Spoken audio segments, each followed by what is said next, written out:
CD. You can reach it at www.mcboulevardmusic.com. MC Boulevard, man, we grew up together. We had some crazy times back then. One of the things I remember about those early years is you were one of the most feared guys in school. Everybody was afraid of you, you know, and but you went through a lot of hard times growing up with alcohol and domestic violence and drugs and being in jail and all that, and then you went through this huge transformation. You live a completely different life now. And so tell us about the earlier days of all these things that you went through and how you transformed and what you're doing now. Well, Randy, I had a pretty rough childhood. Came out of a house of domestic violence. And parents went at it a lot. You know, I seen a lot that I shouldn't have seen at a young age. And that subdued quite a bit as I got to be 8, 9 years old. That's when my mom moved me to Burbank, North Hollywood area. And I thought things would get better, but I think I was a little damaged from all the things that I seen. So I became very violent. I like to fight, as you said, you know. In school, I was always fighting. I think the gangs picked up on that, you know, in the North Hollywood area, and I had a reputation, and thus they came knocking at my door, and you know, of course. I let them in. Yeah. You know, I let them in. I was looking for that acceptance. I was looking for that family. You know, even though with all its faults, they were still accepting of me, and that's the deception of gangs and drugs. You know, in the beginning, it's great, but then as time goes on, reality hits. So that led to a lot of encounters with the law. It led to a lot of incarcerations as a youngster. So yeah, that's a tough road to grow up in with alcohol and gangs and that whole lifestyle. So what happened to you that transformed you into this new life that you live? Well, like I was saying, I believe getting locked up was a divine intervention because I was on a road of destruction.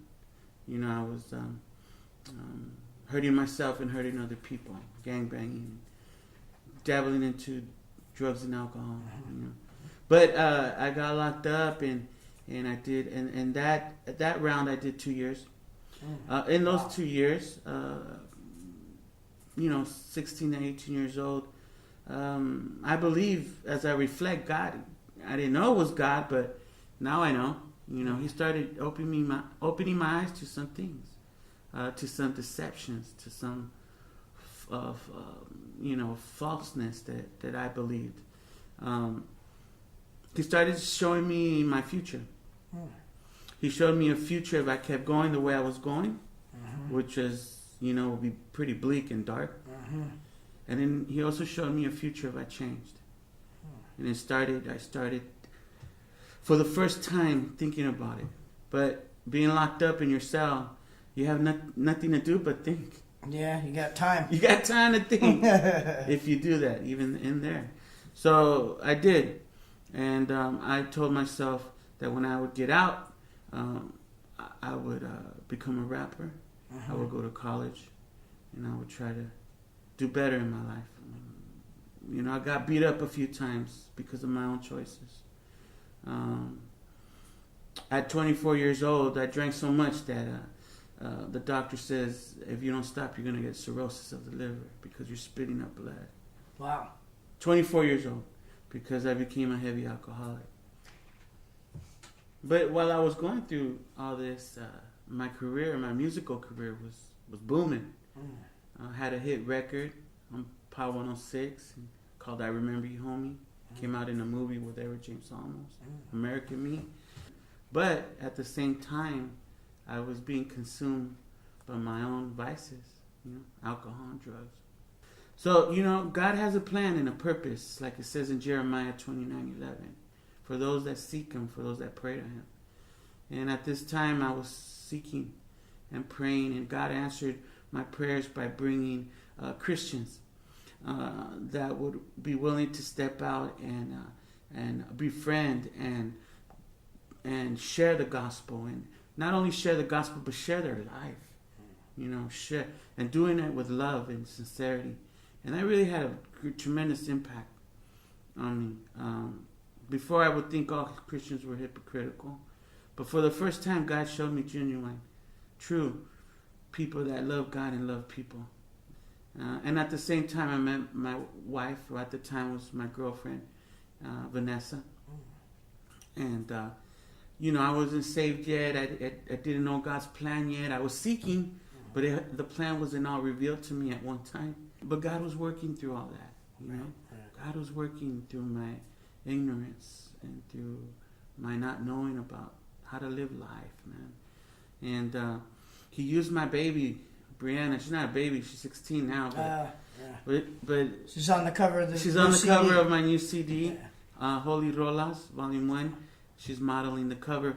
But God used her to open my eyes even more, and to have compassion, and to want to be a father, to want to be a husband, to want to be a family guy. And that's part of your transition. New life, that you're doing all these opposite things of what you went through in your early years. So I'm going from my old life to my transition into this new life that only God gave me. Right.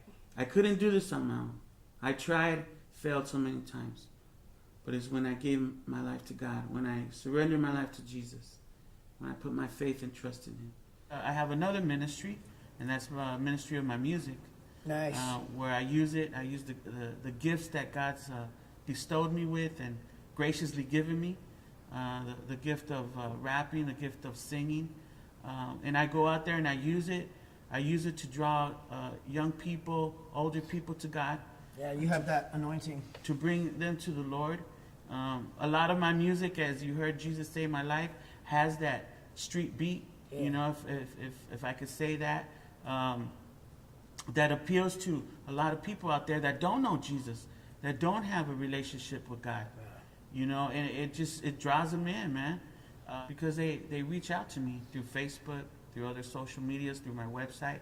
They email me, and they tell me that, hey, I was at a concert, and you were singing some songs for the Lord, and really touched my heart, You were speaking the truth, and I gave my life to God, and I'm also changed. I'm also drug-free, or whatever they were involved in that wasn't good for them. And, and I'm blessed by that.